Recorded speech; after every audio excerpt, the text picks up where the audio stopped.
All right. Is recycling as pointless as Keith Urban menthol cigarettes in childbirth? Perhaps. Jack Osborne thinks so. He talked trash on Saturday, leaving lots of folks speechless during the Live Earth BBC interview in which he said recycling has no benefit. In fact, Jack says his entire family never recycles. They simply throw everything away, bottles, cans, fetuses, because he said, quote, I read it somewhere, it's not beneficial. I bought a hybrid car, though, so I think it makes up for it. Isn't it nice to hear someone speak honestly about the environment? Ken? Jim? Jim? That's always good. I know, good start. I call him Ken Norton. Sorry, you're a short white man. I meant a large black real man who was an athlete. It was because I saw that picture of you with Tyson.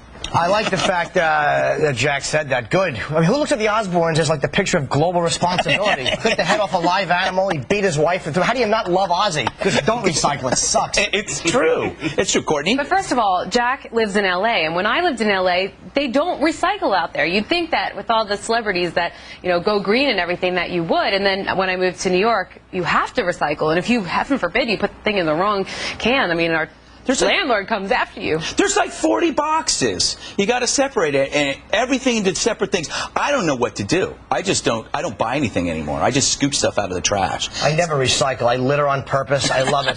Clean it up, stupid. Amanda, how do you feel? Do you feel that recycling is a big bust? Well, when the rock stars and celebrities are talking about how they recycle, yeah. I mean, I don't think they do it very much, but there is some validity to it, I think. You have to try a little bit to keep things clean around here, I guess. I can tell you really mean that. I'm trying to mean it. I don't know. I don't recycle, so what can I say? Nobody. All right. Godlington, in England, nobody recycles. Nobody cares. That's not true at all, but going back to what's more important here, Jack Osborne. Nice flattering pictures of him, by the way, that you just put on there. A man famous, really, for being the son of a bloke who eats bats, and more importantly, losing lots of weight and being a British reject that you're welcome to keep. And looks a bit like a hobbit. Is he really going to be an ambassador that we listen to about global warming, recycling and environmental practices? Yes! Really, I think you should he is! I think we should recycle Jack Osborne. He's got to have some use. Turn him into freedom fry oil or something, I don't know. I think what he said was perfect, because the fact is recycling costs more energy than throwing something away. It's like disposable diapers. Disposable diapers, in order to clean them, cost more than reusing a diaper. And Bill, you should know this. Well, I'm hoping Godlington is enjoying his crabapple juice right now. It's obviously so good that he couldn't wait until he's off camera to finish it. I know, that's very polite of you. Is it Taney? But Bill, who are you to lecture about politeness? Someone who uses please and thank you on a regular basis, you limey. All right. Do you really want me to go through last weekend? No, okay. Not at all. Oh, easy, guys. This is language. Like the McLaughlin group, without the depends. All right. Has Metallica become Metaliban?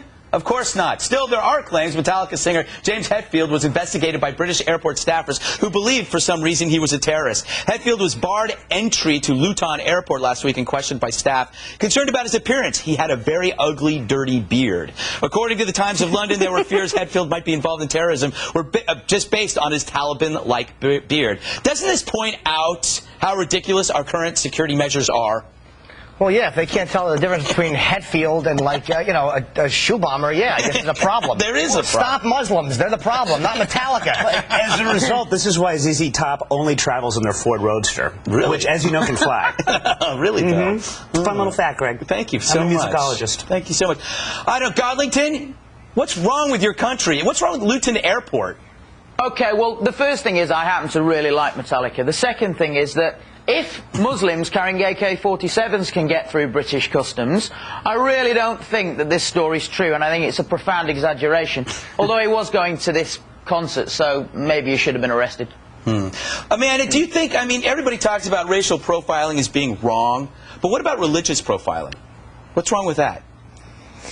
Boy, I have some of my own opinions about certain, religious profiles. I don't know. I mean, we are what we are made of, and I think I have some opinions about the certain religions and the way they go about their business, I guess, but I can't really say that on TV. That's why we let Greg do it. Yes. Yeah, I don't want.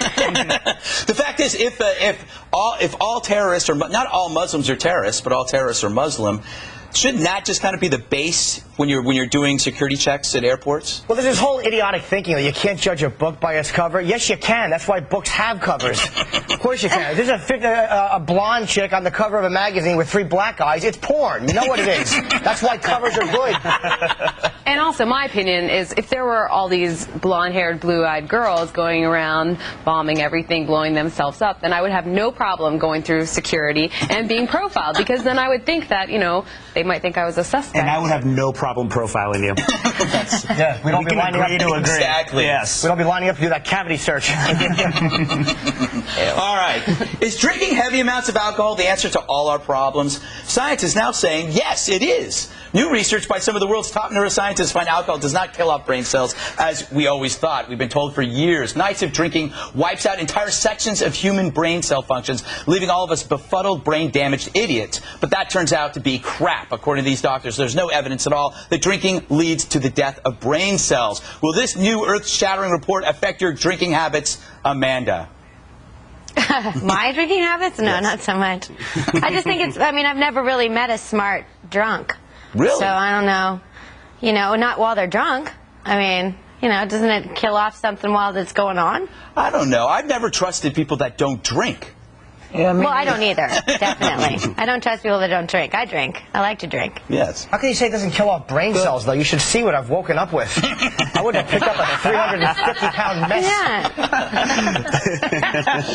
But maybe that's not about brain cells. That's about loosening inhibitions. That's not about brain cells. Right, Kevin? Yeah, absolutely. And thanks for calling me Kevin instead of Godlington. I was getting a little bit upset there for 1 minute. My mother used to drink antifreeze when she was carrying me, and I was a child prodigy, so I don't think it does damage brain cells at all. Yeah, I think it makes you smarter. I think this is the best news I've heard today. Well, they say that if you drink a bottle of wine, it reduces your risk of dementia. A bottle of wine a day, right? Well, and what was the other thing? What was the other thing that we learned while we were sharing the morning paper and enjoying a bran muffin? That herpes may prevent cancer. They think that. So this is single-handedly the best day of my life. Yes. That's Good awesome. news, yeah. So you can go get drunk and pick up a girl with herpes, and you're cool. And you're good. I don't like that you're saying it lowers inhibitions, though, because that implies that I'm too shy to talk to the fatty until I have a few drinks, and I'm like, excuse me, manatee. Well, like I just needed a few belts before I approached that creature and climbed her. That's so true.